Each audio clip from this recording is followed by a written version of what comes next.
If you want to delete downloaded files on Google Pixel 9a, you can go to the app drawer and search for the Files app by Google. This is of course the file manager. If you open it, you should be able to find the downloads in the categories, and here we have the full list of everything that we have downloaded on our phone. Now over here, if you want to remove something, you can tap on these three dots on the right side, and you should be able to move to trash and then confirm your choice. Now, before the file is completely gone from our phone, we have 30 days to either restore the deleted file or manually remove it forever.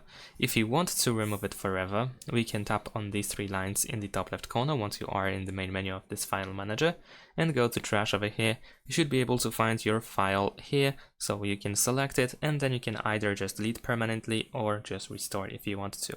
And that's pretty much it. Thanks for watching, leave a like and subscribe to my channel, and see you in my next videos. Bye!